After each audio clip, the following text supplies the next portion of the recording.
When you show up to a date 30 minutes late and then you come looking drenched and ragged, I don't know what else I expected. I really don't know. However, let's get into it. I saw him first. Hi everyone, welcome back to my podcast. It's your host, Anjy. Excuse my voice, it's really early this morning. It's about 10 minutes past 8, so I'm really trying to get this done before I go to work. But let's just get straight into it. Let's not waste any time. This is going to be short and sweet. So maybe you don't need to grab your popcorn, but if you have any nearby, then yeah, feel free to do that. Anyway, so this started on a Sunday afternoon. I had just got back from the gym. I've showered, I've had brunch, and I was just chilling in bed. I was like, okay, this looks like, a good time to swipe on the apps. So I got my Bumble out and I was going through it. Right, left, as you do. And honestly, I don't even remember the people I swiped on. However, someone particularly stood out to me because I thought to myself, he kind of looks like Joe Goldberg from the series You. But again, didn't really think much of it. And then I fell asleep because I had just got back from the gym and I was knackered. And I'm not a gym girly at all. I'm new to the gym. Anyway, I woke up from my nap now, went back on the app so that I've, got a few bees in the hive. Is that what the app says? You got a few buzz, you got a few bees in the hive. So I looked at the bees and I was like, okay, got a few cute ones, including Joe Goldberg from You. So now that I'm feeling nice and refreshed from my nap, I decided to be a little bit cheeky.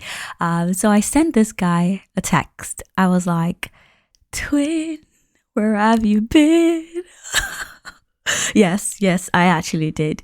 I was like, oh my God, ignore that. Just ignore that message. I said that to him and he responded very shockingly. I thought he would think this girl is a weirdo, but he didn't, which should have been my first red flag, because if a random girl is sending you twin, where have you been, isn't that odd? Because I didn't even put a music sound next to it. I just assumed, surely he knows this song, but he didn't. And then he responded saying, twin, what are you on about? And then he was like, but I'll ignore it, like you said I should. And I was like, oh my God, no, it's a song. I promise I'm not a weirdo.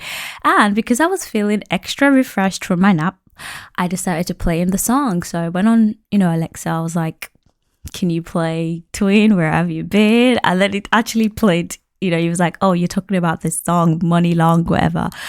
So I recorded a little snippet of the song and I sent it to him on Bumble, because you can record a voice note on Bumble, and then in the voice note I was like, so that's it, I promise I'm not weird, blah blah blah. And apparently that did the job for him, because he was really excited. He was like, wow, your voice has sold it to me. What was your plan this weekend, blah blah blah. And I said, you know what, I've got plans tomorrow, Sunday, but I don't really have much tonight. I plan to just watch some K-drama like I am doing right now. I'll probably just do that till the rest of the night. And he said, oh, how about, having a cheeky drink? And I was like, you know what? Let's do it. By this time, it was around 7 p.m.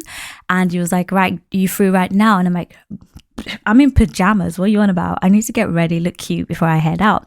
And so he said, okay, what time? And I said 8:30. So we were like, sure, let's meet at 8:30. And then he said, do you have any recommendations for bars? And usually on the first date, I want him to choose, okay? Because you're asking me out. You need to make some plans. That's just how I roll. And then I was like, okay. And then he said, I don't know a lot of places in Manchester. And I thought, maybe he's new to Manchester. So I gave him some recs and I was like, but they would need to be booked. And he said, or give me one that doesn't require a reservation. And I said to him, it's a Saturday night. You need a reservation. And I said, I even made a joke. I was like, what are your reservations with making a reservation? Anyway, he allegedly called one of the options I gave him and they said there wasn't any spot left, still like 9:30 or something. So I said, right, how about this other option? So we decided on a place. If you know Manchester, it's the Anthologist right at St. Peter's Square. Very easy to get to.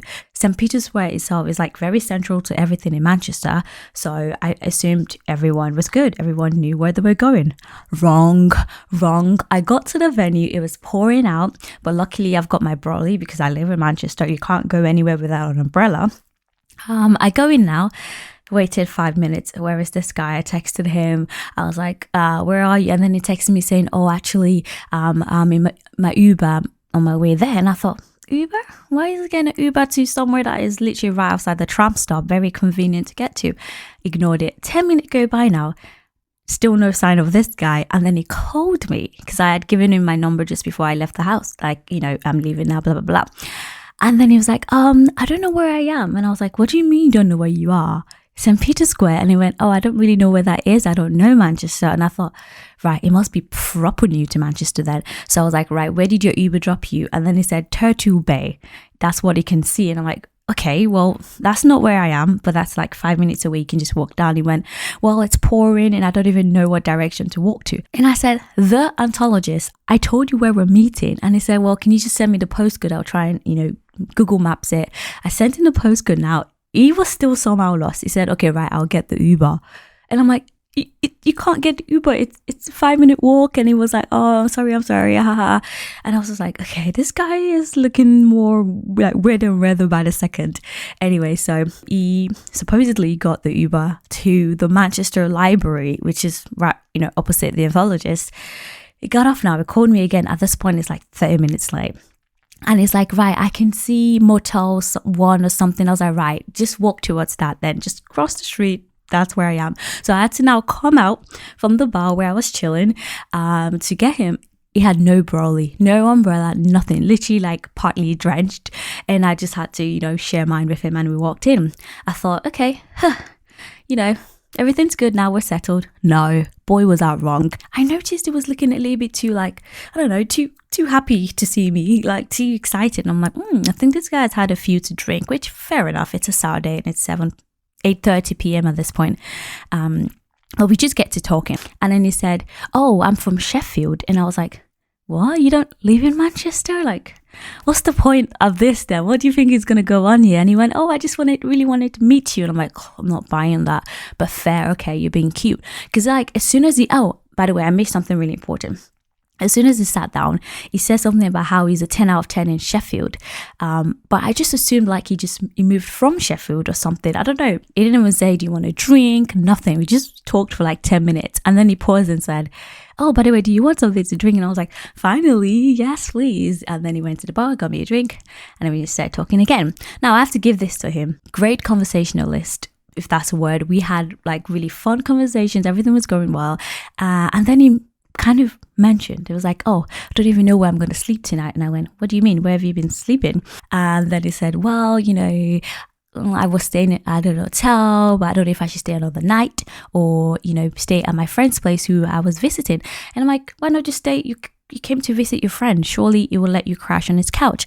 And then he went, my friend's gay and, he's made a move on me in the past. So I'm a little bit conscious about staying over. And I'm like, come on now. If you don't trust him, then yeah, get a hotel. I don't see any other option that you have. And he was kind of looking at me like insinuating that, this date is going to go so well, it's going to come back to mine. And I was like, boy, bye, surely not. And he went, well, you never know. I'm like, well, I'm telling you for a fact now that is not happening. I don't even know your middle name. I don't know your last name. That I literally just met you, 20 seconds ago. And he was like, well, fair, fine. We started talking now, and a few minutes later, he's bringing out his phone, supposedly texting his friend to see where his friend is.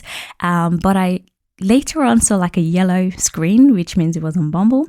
And I was like, right, what are you doing? And then he kind of like dropped his phone as I said that. And like, I just imagined he was on Bumble. I was like, are you trying to look for someone else to crash at their place tonight? He was like, no, that would be so bad, wouldn't it? But I was like, right, that's what you're trying to do. At this point, I've like given up on any future anyway. So I just saw him as like a pal at this point. So I was just bantering with him. I was like, yeah, sure, do that because it's not going to be at mine. Because like I said, he had a really good chat. Like we were actually just bantering the whole time. It's fun to talk to you. It just got me thinking, I'm like, why is it that when a guy is remotely good looking, they're just kind of assholes, like why can't we just find a nice guy that is also good looking? Why is that so hard? There's so many beautiful women that are also decent human beings. But yeah, that's just what I wanted to share. I was just like, fine, you came drunk, wet, drenched in rain and also looking to crash in my house. When you have a hotel you can book or just go back to Sheffield, because it was like, or I could just take the last train to Sheffield at 11. I was like, well, I'll show you where the tram stop is and how you can get to the station.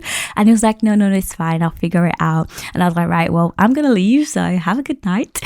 And I told him perhaps just get the Uber to the station, and he was like, yeah, I'll probably do that. And I was like, okay, well, nice meeting you, bye-bye. And that was the end of my date. It was literally short and sweet, 1 hour done. I was so happy. Got home by 10:30, relaxed in bed, went, okay, well, yeah, did it for the plot.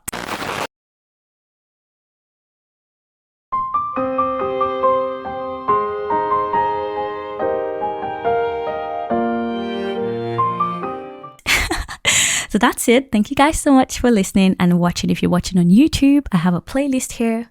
So go check out the rest of my podcasts. Bye-bye.